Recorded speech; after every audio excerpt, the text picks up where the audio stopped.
But so for the purposes of recording, I'm just going to quickly repeat it. And again, a number of years ago, I had the privilege of getting to meet Terry when he was on the opposite side. Of course, striking a shrewd bargain for the seller at this point. But I was so impressed with Terry that at that point, I just said, I got to meet this guy. And we've become very good friends over the years. And as I said a moment ago, but I forgot to hit the record button, this is a guy that has absolute integrity as well as being a subject matter expert. Again, for the purposes of recording, I'm RJ Kelly. I'm founder and chief visionary officer of Wealth Legacy Group. We have clients in 19 states, but we're right here in lovely San Diego, California. And basically, we get paid money to help primarily business owners and professionals and real estate owners take those vague intentions that they've got about their business, their real estate, their wealth, their families, philanthropy. We take those vague intentions and help them make them very, very specific with measurable outcomes that are also meaningful. So today, let me just give you I'm going to ask you if you would, I'm getting a lot of background noise from somebody. I'm going to try to mute you if I see you. So please don't take it personally. But anyway, do please keep yourself on mute if you would, please. And so just again, for a couple of big picture items, first of all, as evidenced by the fact that I forgot to even hit the record button, somebody's giving us some background noise here. So please mute your computers, mute your phones, please, if you're listening in. There will be a point in the presentation where we will open it up for some questions, and you'll have a chance to, as Terry's speaking or as I'm speaking, if you would, you can go to the chat window that's at the bottom of your screen. So if you take your mouse, your cursor, and just drag it down to the bottom, you see a chat button there, and you can type in and chat, ask your question, and then we will be having a couple different times for Q&A. But as I was starting to say, please lower your expectations, be very kind, and this is not, recording videographically is not what we do for a living. I mean, I was lucky this morning to get a pat on the butt and a go get 'em tiger for my wife, and that's as much prep as I get for the video. So be kind, be nice. Secondly, we are going to be done at 9:55. That's the plan. We'll be breaking up. We're going to put Terry up front, so that way you get the very best. So if you happen to fall asleep after that and you miss me, hey, you got the best right up front. And they say we'll have time for a few Q&A with Terry. And then because this is being recorded, we'll be also sending out a survey afterwards just to get your feedback. We want to hear from you. Again, be nice, but if there's some things that you feel we can improve, love to hear about that. Also, if there's some ideas you'd like to have us present or maybe another topic, we're doing through Wealth Legacy Group, we do videos and presentations and webinars all the time. In fact, if you go to wealthlegacygroup.com, that's wealthlegacygroup.com, click on the video tab, and that will take you to one of our most recent adventures, which came out in early April, called Will Your Business Survive COVID-19? And I've got 17 subject matter expert friends that presented over 5 days, hour and a half each day. Incredible presentations by a remarkable group of individuals. So on a host of different topics, many of them business and tax and other things, but also elected officials and just simply how do you kind of maintain sanity. And including a retired SEAL team captain who's had some great tips about what to do when you're in the middle of crisis. So you're going to be getting a survey. We're also going to be giving handouts, sending the handouts that Terry is going to be alluding to in his presentation.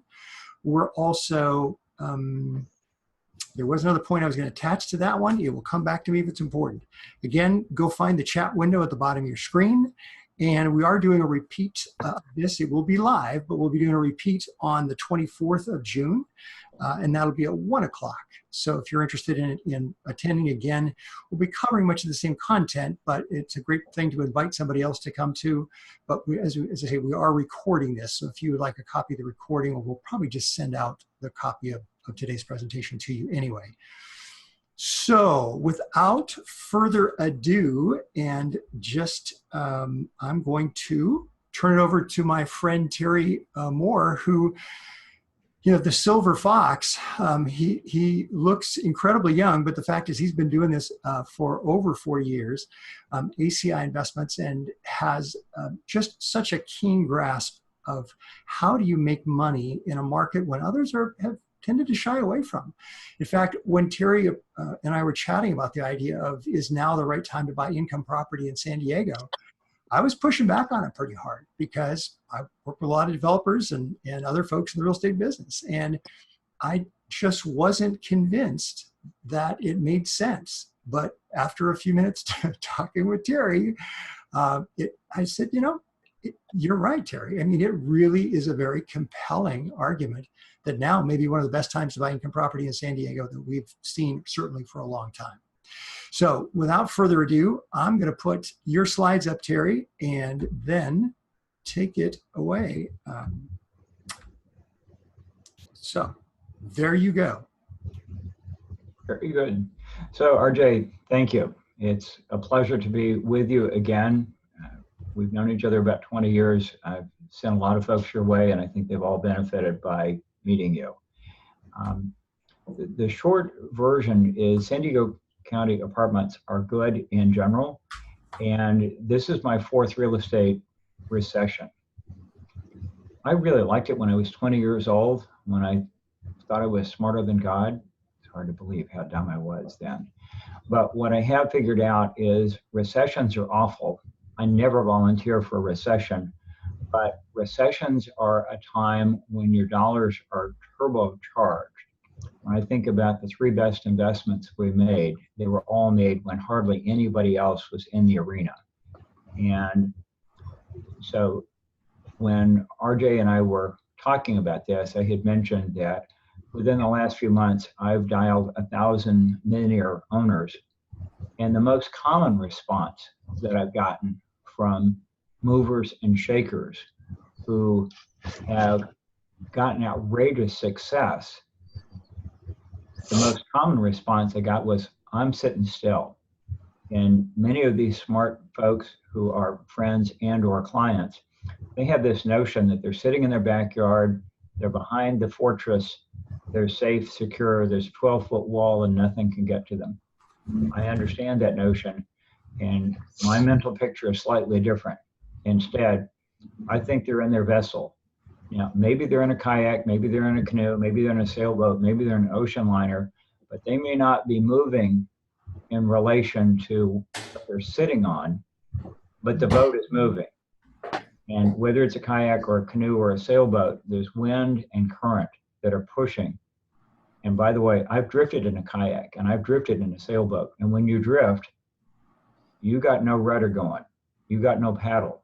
You got no diesel motor. You got no wind. You're going somewhere, but you're not taking any action. You're not in control.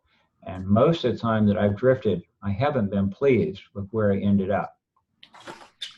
And if the movers and shakers aren't acting, gosh, what about the regular folks? So I've written a blog for a couple of years. The most popular blog that I had was one I did recently, which boiled down to, are you drifting? You're taking action. Are you seizing the opportunity? And RJ brought this up, and so here we are.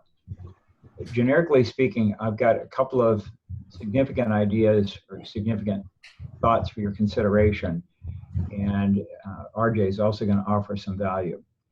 Generically speaking, I'm going to say that San Diego market for apartments the last 30 years has been good for apartments. And I'm going to tell you at first why I think it's a low risk escalator to wealth. And then I've got 6 reasons for that. And then we'll talk a little bit about the virus that none of us volunteered for, the recession that we were all drafted into.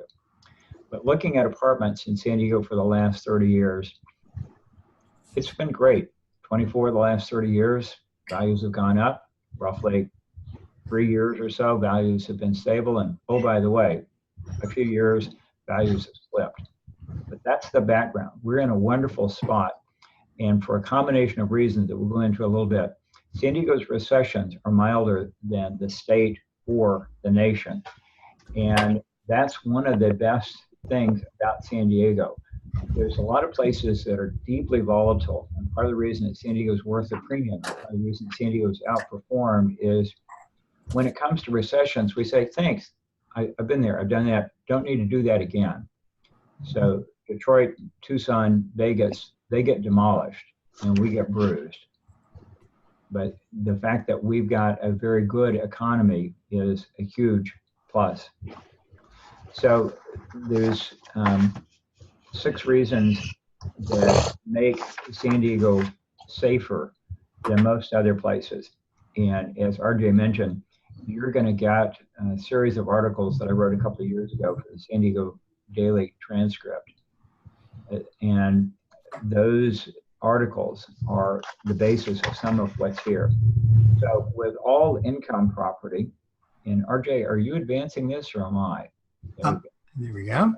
So, all right, I'm a little bit ahead of that. So next one I'm going to talk about, with all income property, there's several advantages. Most of you know this, but leverage. You don't have to pay all cash. You get to borrow money. Maybe you borrow 2/3 or 3/4 of the money. You get tax shelter.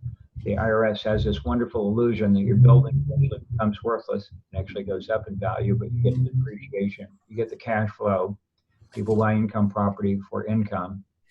You get inflation protection. Democracies for a couple of thousand years have voted themselves benefits.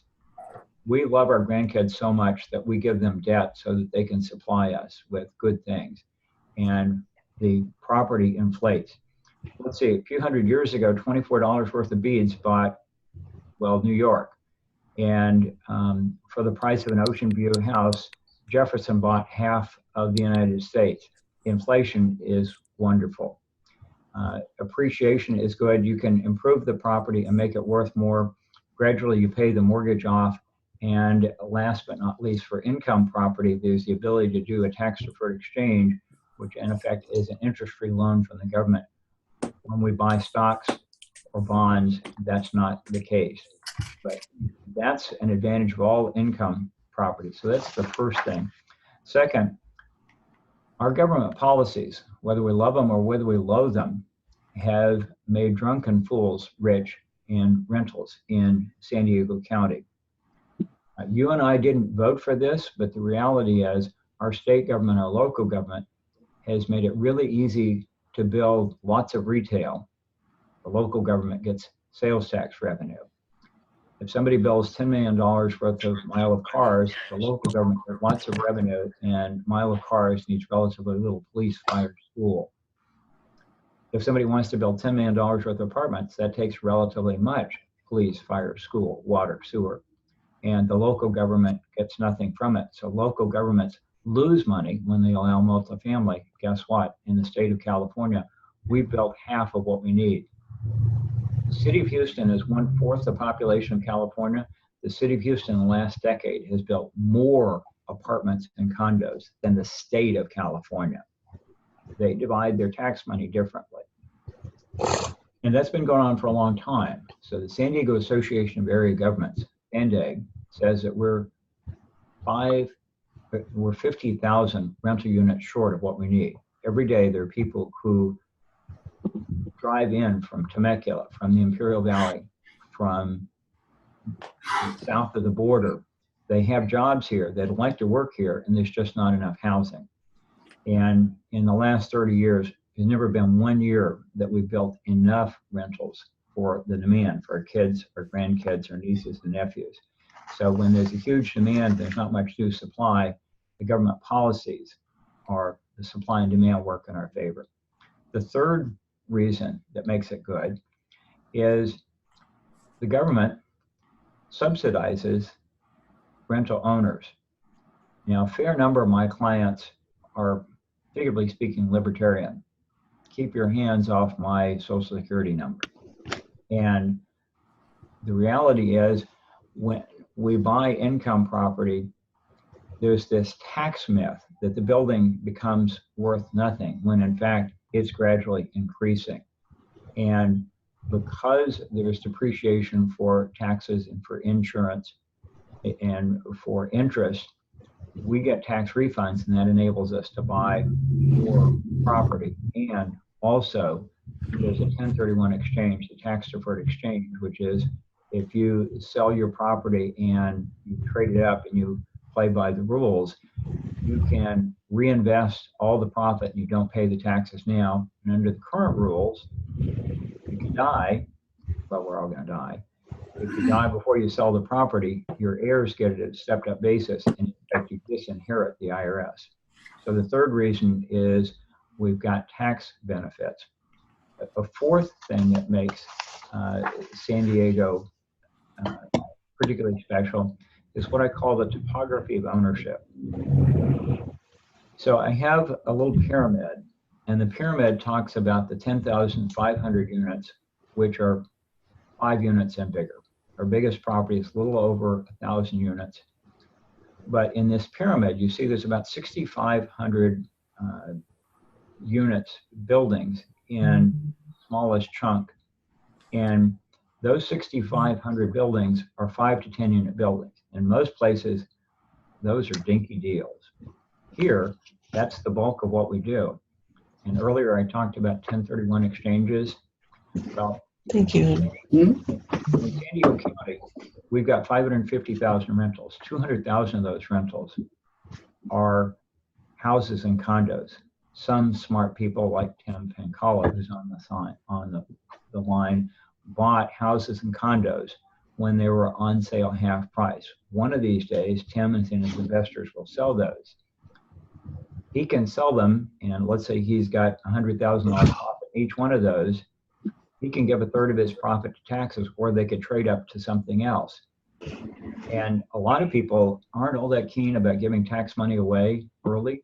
So a lot of people who've got $100,000 gain will buy a duplex or a triplex.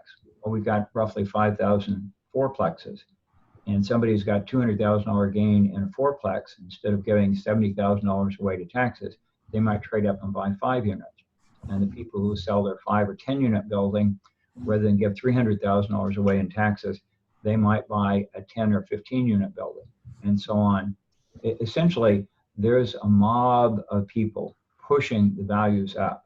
And because it's different from most other places, we have lots and lots and lots of relatively small properties. From World War II on, San Diego has grown faster than the state or the nation. G.I. Joe came out here from 40 other states, and G.I. Joe married to Jill, or maybe he met Jill here. They started their family. We have a lot of rental owners who grew up somewhere else. The Midwest might cover 40 states when you talk to people and they say, I'm from the Midwest. But essentially, we've got a lot of relatively small properties. And many people have made money on that, and lots of people are not eager on giving their tax money away early.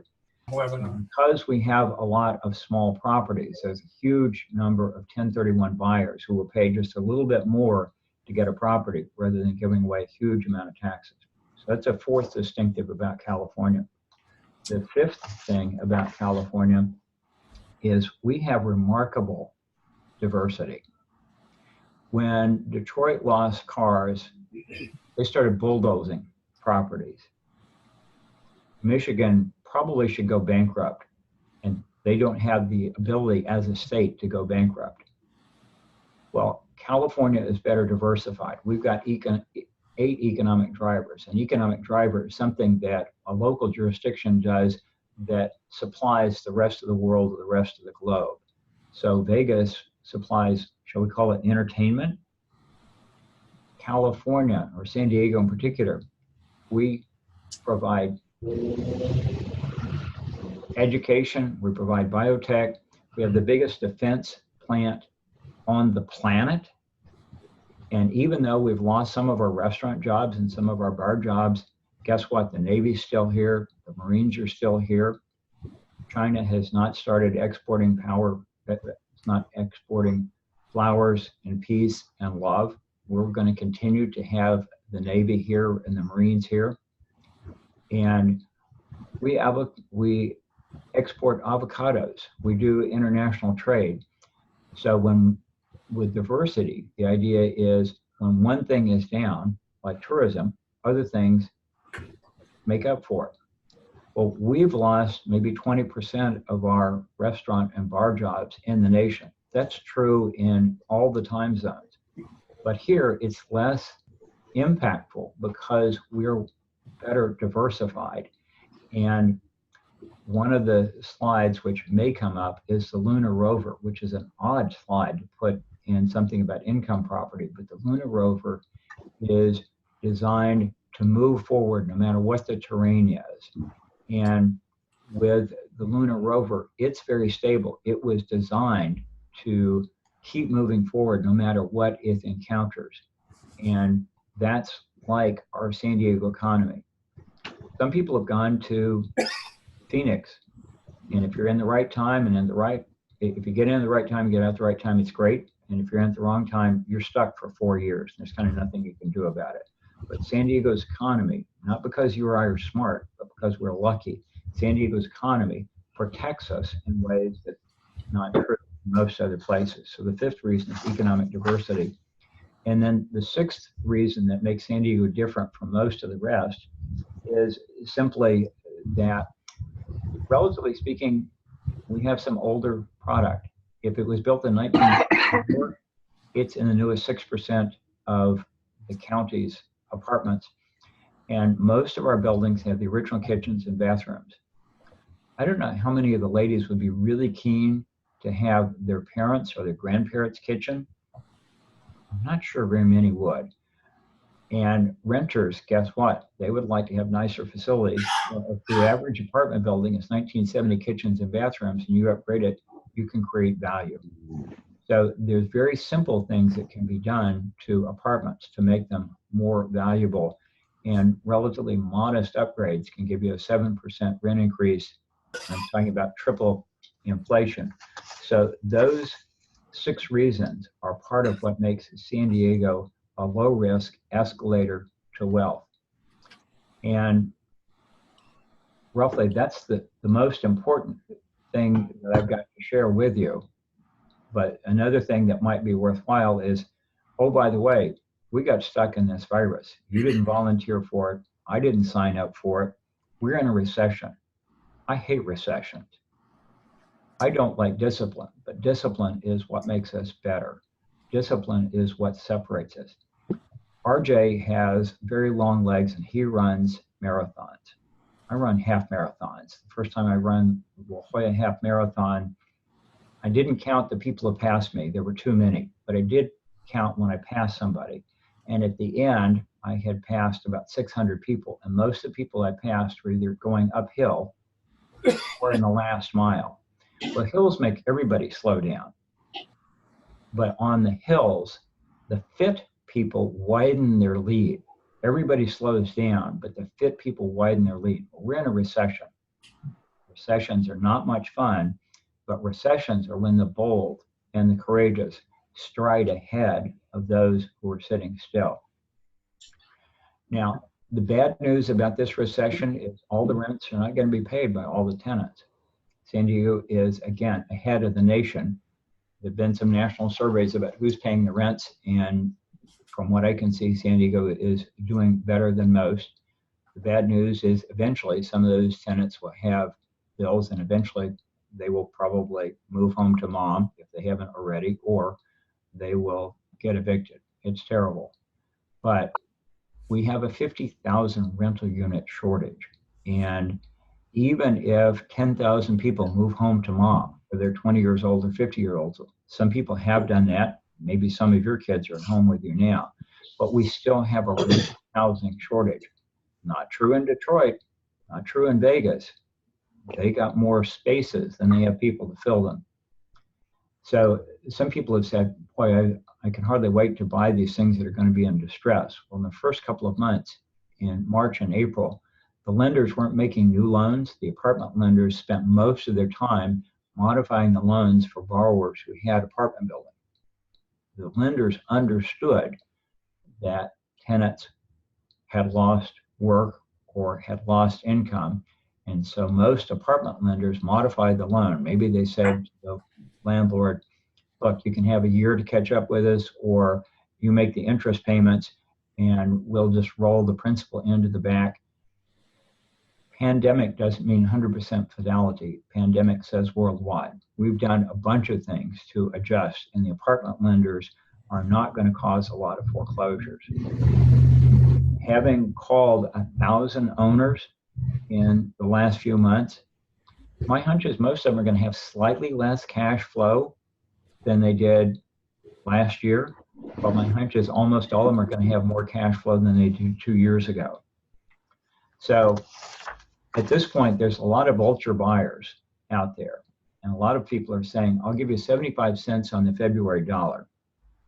And guess what? In the 1,000 owners I've called, I've yet to meet anyone, not one, not a single one who would take 95 cents on the February dollar. People in hell want ice water. That doesn't mean they're going to get it. There's lots of people. I got an offer yesterday from somebody who in effect said, I'll give you 75 cents on the February dollar. And we're going under contract today for somebody who's going to pay, well, about what it was worth in February. There's no desperate sellers. There's lots of vulture buyers. And there are people who will sell, grandma died, the kids inherited. We're getting a divorce. We're going to move our money to another state where capitalists are appreciated instead of targeted. But there will be transactions. And the reason that I told RJ, I think that this is the best time to buy in a generation is because your dollar is more important in a recession. When my grandfather was teaching my dad how to play baseball, Grandpa said to Dad, hit them where they ain't, kid. And if you hit them where they ain't, it doesn't get fielded and you can get on base. Well, in the 4 years, February and going previous, our team wrote 150 to 200 offers a year. In the 10 weeks after the governor shut us down, I wrote one entire offer all by myself. The buyers, 90% of the buyer activity is shut down. People still die. They still get divorced. They still go somewhere else. But the people who are writing offers now will find the better deals that are out there. Of the 3 best deals that I've done, they've all happened at times when most buyers were sitting still. They weren't in the market, but we were in the market and we were actively looking. If you go backwards more than 100 years, they discovered gold in California. If you were the first 1,000 people, you got gold. If you were the first 100,000 people, the claims were taken. Right now, we have unusual opportunity and not very many people looking for it. And those are the main reasons I think that not only is San Diego Apartments a good place to invest, now is an unusually good time to get the better than average deals.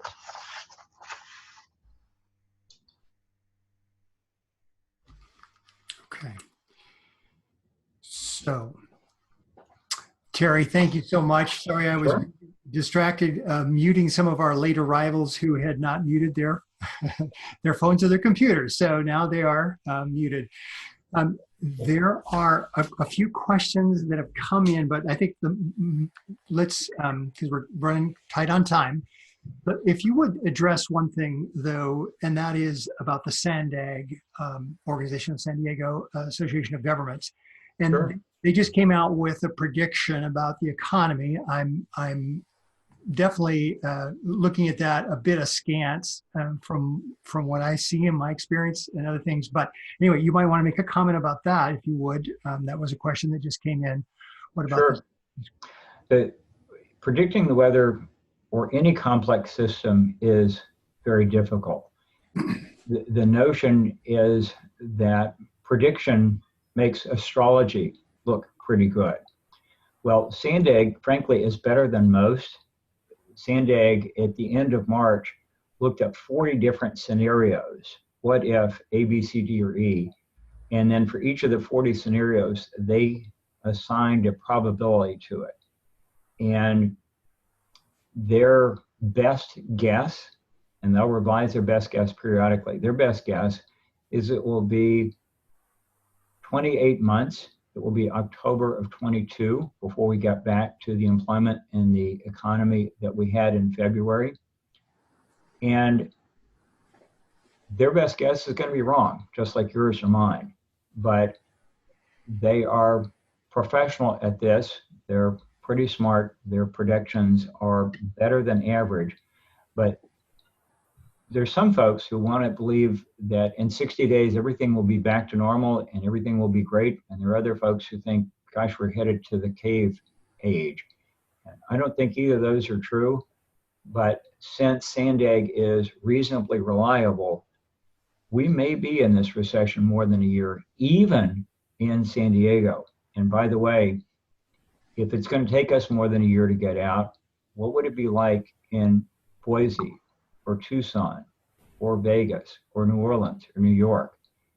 If we've got to sit through a recession, we're in a healthier place to do it than anywhere else. But it's probably going to be worse than most of us want to believe. Thank you for asking. You bet. So I just want to remind listeners that if you do have a question, go ahead and please send that, go to your chat bar, which is at the very bottom of your screen. Take your cursor or your mouse down there. You'll find the chat button and you can type in a question there. So Terry, thanks so much. Terry is not going away. We're going to be getting our slides to advance here. There is Terry's contact information. And again, you can also send us an email. I'm sure many of you already have Terry's contact, but if you don't, just send us an email or reach out to Terry directly there. And as I said, we'll be doing this again on 2 weeks from today and at 1 p.m. So let's talk about now something Terry has alluded to several times, capital gains taxes and the idea of being able to defer and not pay capital gains tax. And one particular instrument that was alluded to, a 1031 exchange. And I've been in practice over 35 years. It's a multidisciplinary practice. I'm also a real estate owner. I own apartments, rental homes, and other things as well. I've done 1031 exchanges, and I can tell you right now, I've never seen a worse time to try and do a 1031. Not trying to say that there aren't some ways it can be done. I'll share one with you. But there are better alternatives out there today than 1031s. And I say that if you do need to do a 1031, I'm going to put a shameless plug out for our mutual friend, Bill Exeter of Exeter 1031 Exchange. I met Bill when I was doing exchange, and he and his team are absolutely exceptional.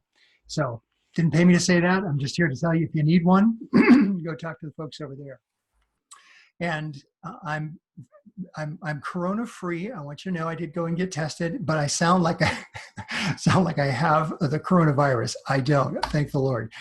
So here is my goals for my presentation today. I'm going to talk real fast because I've got less time, and that's not due to Terry. That's intentional. I wanted Terry to have the lion's share of the presentation time, because he's the smartest of the two of us by incredible amounts, but also because it's very relevant information. I'm going to be the caboose, give you a few things for today. I want to show you some alternatives for selling real estate that you and your tax advisors may not be aware of.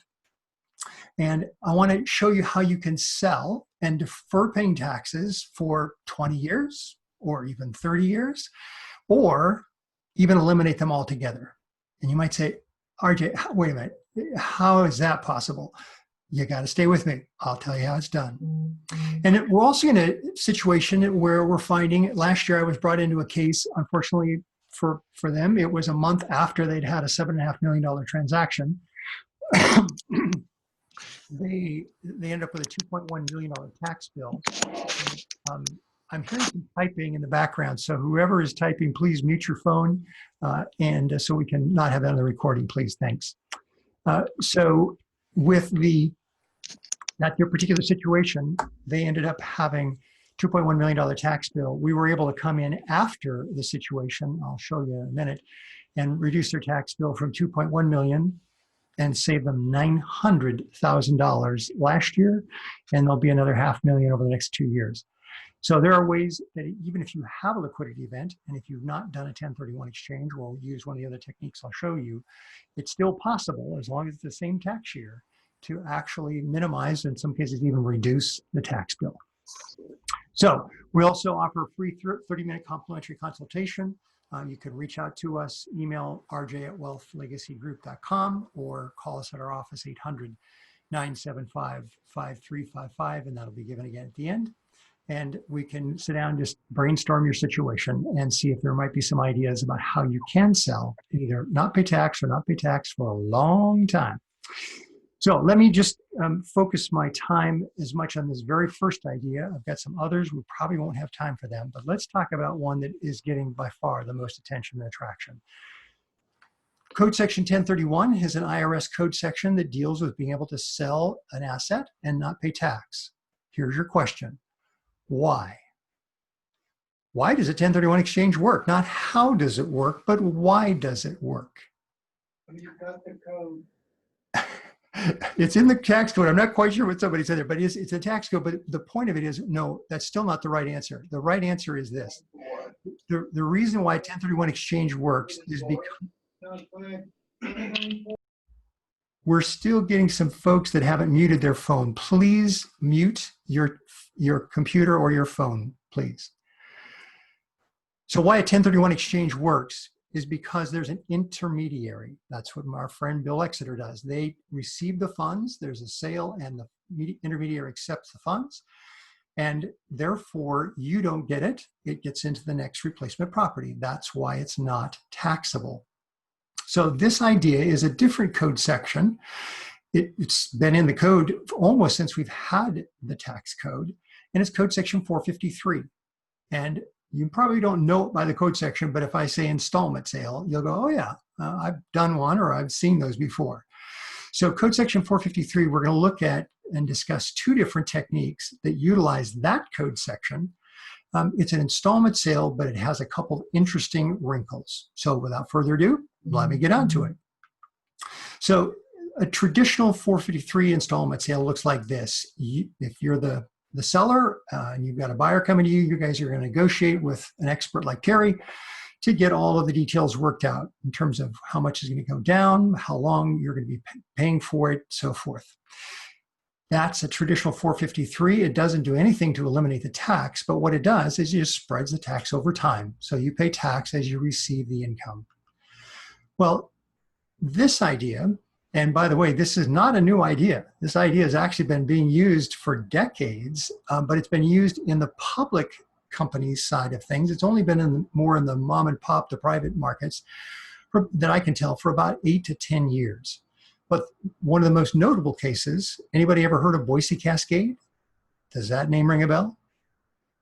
Well, Boise Cascade, I'm a kid from the Northwest, so that's a household name for us. But they sold $1.6 billion with the B, $1.6 billion worth of timberland in 2005. And here's my question. How much tax did they pay on that sale?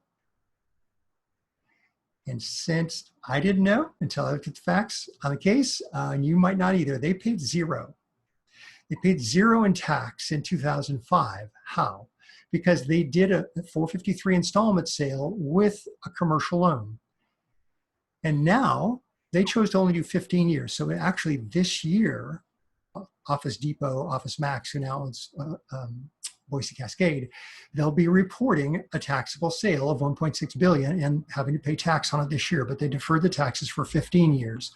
So this idea is not new, regardless of what your CPA might say or a tax advisor. I've got plenty of tax attorneys and tax CPAs we can introduce you to that are now aware of this technique and using it for their clients.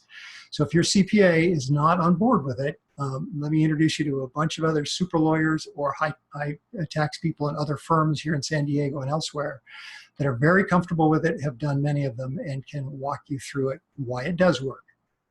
So, and why shouldn't it? Because we're just using the same code section 453 that's been around for decades. What we do is we use an intermediary, just like with a 1031. The intermediary has a simultaneous sale and purchase. So the buyer buys the property, the seller sells the property to the intermediary at the same time. When escrow closes, the next day, 24 hours later, an independent lender, so this is not the intermediary, an independent lender makes what's referred to as a limited recourse loan to a seller. Now, what do I mean by limited? Meaning that this loan, it's the most unique type of loan I've ever seen in my career. And we've done plenty of these, so I've seen lots of these documents. But the lender gives a loan to the seller for 95% of the sale of the net sales proceeds, but the lender agrees to not take any payments. They agree to only take interest payments, and they agree to only take interest payments from the intermediary, not from the seller. In fact, it won't even show up on your FICO score. So it's off the radar screen. Now, a moment ago, I said the seller gets 95% of the net sales proceeds. And here on my slide, I say 93.5. The reason being that the lender charges a 1% fee, pretty standard. And as well, there's a 0.5% that's charged for interest for the first month. And after that, that's it. So the seller gets 93.5 cents in their pocket 24 hours after escrow closes. After doing a bunch of these things, I still get calls from clients that are surprised that, hey, it actually showed up. You know, it's millions of dollars in their checking account. Some of the key advantages to doing this technique instead of a 1031 is that, one, you have no pressure that you have with a 1031. With a 1031 exchange, as most of you know that have done them, you have 6 weeks to identify your replacement property. Well, what if you can't find one? What if you don't like it? And typically the replacement properties are higher. There's, number one, because there's so few of them out there. As Terry said in his presentation, sellers get a premium. So you're buying the runt of the litter, you're having to pay top dollar for it, and you got to identify them within 6 weeks after your sale, and you then have to close within 6 months. As opposed to using this approach with Code Section 453, you have no taxable gain to report for 30 years. You get cash now you can go buy more real estate, but one of the other big differences on this is you can go out and buy with cash. So, hey, even I can buy and get a better deal paying for cash, even if I don't have an outstanding agent like Terry representing me. So you got cash in your pocket. Secondly, you get a fresh new basis to depreciate. So that's the thing with a 1031. If you've held the property for any length of time, you've already depreciated it, or you've depreciated much of the property. So in this case, you got nothing to carry over, or you have to carry over your old basis from the previous asset. With this, you get cash in your hands, you go buy a new building, you get fresh new basis, or maybe you buy a new business. Or maybe you diversify a portfolio and put in stocks, bonds, mutual funds. I'm here to tell you, because we also have an asset management practice, that as of last week, all of our clients were positive year to date when the S&P index was still down by 5% last week. And I checked my own retirement account, and as of Friday, it was up 7.5% year to date and up 26% for the quarter. And we're not even at the end of the quarter yet. So having diversification in the right ways makes a lot of sense. Idea number 2, and I'm just going to really fly by this one because we need to wrap up our presentation. I want to honor time. We've got a bunch of questions that have come in. So idea number 2 is where you include philanthropy in the sale. And there are several different approaches to this. Some of you might be familiar with the term charitable remainder trust. That's where you get an income stream for your lifetime, or for sometimes we can go 2 generations. It's not very effective for that. It's more restrictive, but it's a very effective tool. But frankly, I use a different tool that's very much like that, except we get about 20% more tax deduction, and we have the ability to move the income, and we can use it to buy real estate inside this protected trust. And through this, we can actually provide income for up to 3 generations, so over 100 years. In addition, there's asset protection. If you, God forbid, get some creditors going after you, they can't get at those assets. There's no tax also on any of the sale of those assets. So we put the asset into this tax protected trust that has a philanthropic participation in that as well. And by including charity, at least at some point, either now, in the future, or both, when we sell that asset, we have no tax, zero, nada, no tax to pay on that sale. Doesn't matter how much the appreciation is.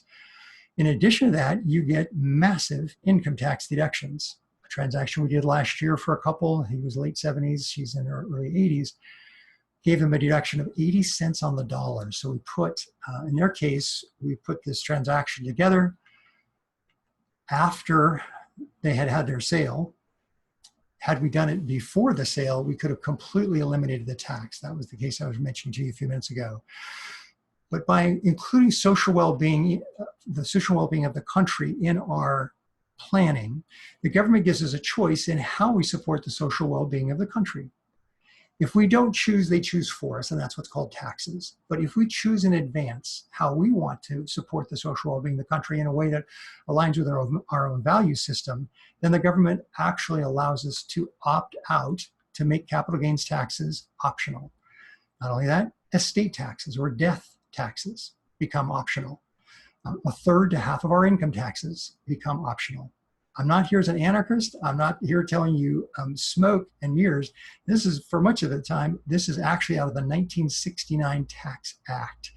So the fact that your CPA doesn't know about it, no criticism. We get lots of referrals from CPAs and tax attorneys, but there's a very special code section that deals with a lot of ways to sell, not pay tax, if we include philanthropy. And using this particular tool I mentioned a moment ago, we can also buy more real estate, and we can also create a family giving fund.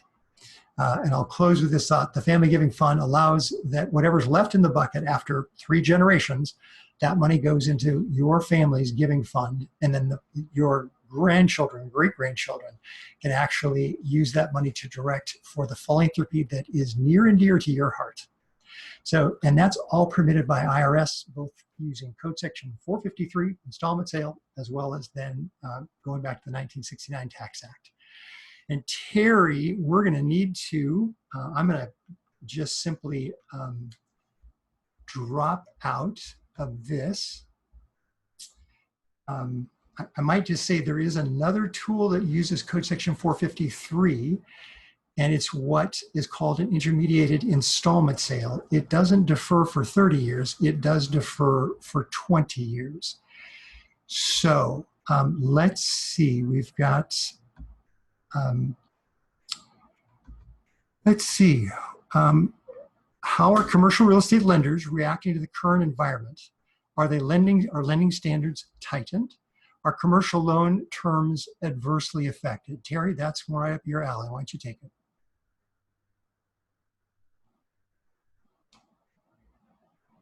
And you are on mute right now. Thank you. Thank you. So yes, lenders did panic, and many lenders have crawled back from the brink of panic. When the governor took the hall passes away, Chase and most of the other lenders essentially pulled out of the business. And now there are enough people back in the business where somebody can get a 5-year apartment loan fixed for 5 years, 3.5%, fixed for 10 years for 4%. So yeah, people can get loans now. The lenders, many of them are still asking for 6 months or maybe 12 months of principal and interest payment. So effectively that's maybe a 3 or 6% higher down payment. But week by week, more lenders are getting more comfortable. And so it's a pebble in the shoe. It's not a big problem. It was a big problem originally, but it's not. It's a minor annoyance now. It's a mosquito bite in Yosemite. So we've got a couple more questions for you, Terry, and keep your answers as short as you can, because we've got, I want to get through as many of these questions as we can. Could you talk about rent increases? Are they frozen right now? Yes. Okay, great. And when would you see that that might change going My forward? crystal ball is fuzzy. My generic suggestion is figure that within the next year, you'll probably be able to raise it inflation, and we'll see. It's not going to be great increases while we're in a pandemic. Mm-hmm. And if someone does acquire a rental property now, what are the rules regarding evictions? As it stands today, the governor has declared an emergency.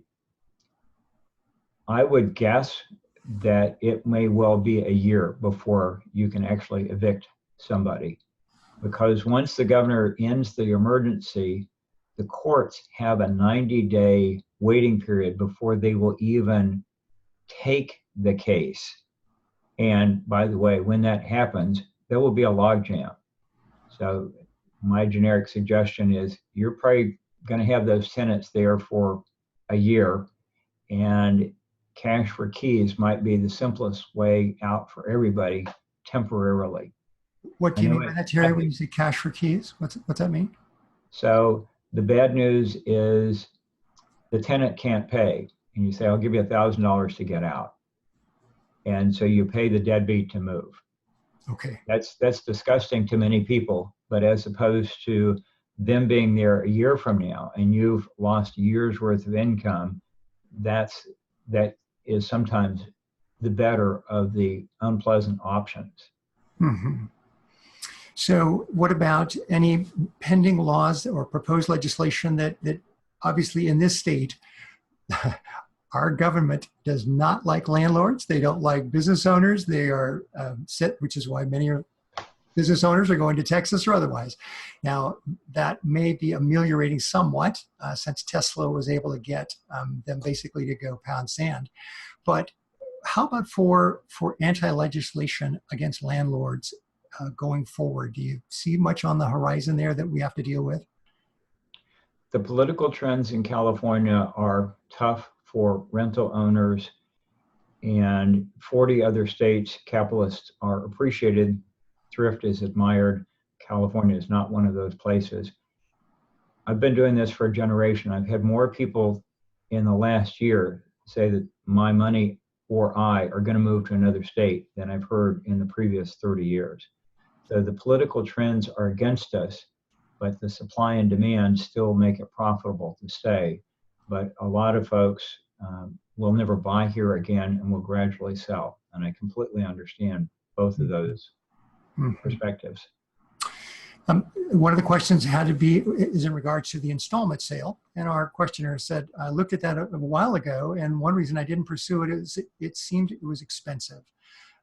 How much does it typically cost to get one done now? So there's two answers to that question because there's two different approaches under 453.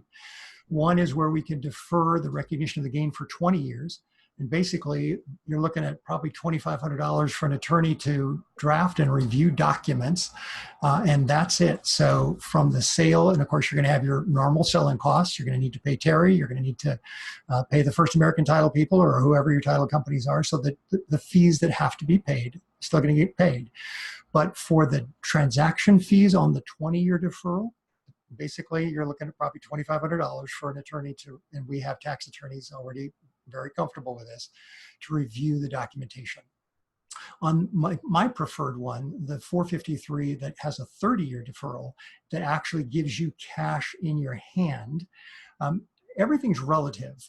I guess when you look at it right now in California, if you factor in the capital gains tax at 20%, the California tax, because we have no long-term capital gains tax in California, as I'm sure all of you are aware. So it's taxed as ordinary income. Well, that's 13.3% on anything over basically $1 million or $1.1 million if you're married, or $1 million if you're single. They've actually now increased the tax even a little higher, but I won't go into that right now. And then there's a 3.8% Medicare surtax. All in, it comes at over 38% is the tax rate if you choose not to use a strategy to defer tax. So here's the thing. Using Code Section 453 with the 30-year deferral, it's effectively a 15% tax rate all in, as opposed to a 38. So while the deal costs are higher, no question, at the end of the day, when you look at it from a tax effectiveness, and I was just chatting with a gentleman last week who is choosing to sell and pay tax, and it's like, in his case, using the 30-year tax deferral, net of all taxes, so net, he'll be $170,000 more in his pocket, even after taking care of the taxes on the 30-year tax deferral. So, again, I would just have to say we have to compare what the plan would be if you're going to sell a property. Let's compare that. Let's compare a 1031. Let's compare a 453 with either using the 20-year deferral method, much lower cost, but over time it's more expensive, versus the 30-year tax deferred method. which again, at the end of the day, you've got money in your pocket to go do things with on a fresh new basis. So I think you may not have included the fact that you get fresh new depreciation income that's non-taxable because of that in your calculations before. So I know I dumped a whole lot there, but again, the thing to do is let's have a chat. We can unpack it further. Terry, we've got somebody who's interested in selling a 7-unit apartment and building, and so she's tired of the management. So we've got a referral for you. Oh, let me buy you a pedicure, and I'm eager to work with you. So thank you. Well, and that's probably a good place. We do have more questions, but I do want to honor our time and have us done no later. Ideally, it was 9:55, so we're almost there. Again, I want to thank everybody for being with us. Terry Moore, as always, just brilliant. I learn from you every single time. It was an honor. Thank you. And for those of you who are with us, if you would please be sure and respond to our survey, give us some feedback. That would be very helpful to us. And we're hoping that you found this today helpful. Again, let us know what else you'd like to hear about. And so with that, again, pray for our leaders. This country, don't ever count America out. It is doing some amazing things. You're seeing this in the economy and the recovery. Most people were saying, or some people were saying it was going to be an L or a U recovery. And I've been saying all along that I saw a V recovery, me and other people much smarter than me. And the good news is that's what we're seeing. So love to sit down and have a conversation. Again, this is a great country to live in. There are wonderful opportunities. You can't find a better professional to work with than Terry Moore. And with that, I'm RJ Kelly of Wealth Legacy Group. Thanks so much for being with us. God bless. Have an extraordinary day. Bye for now.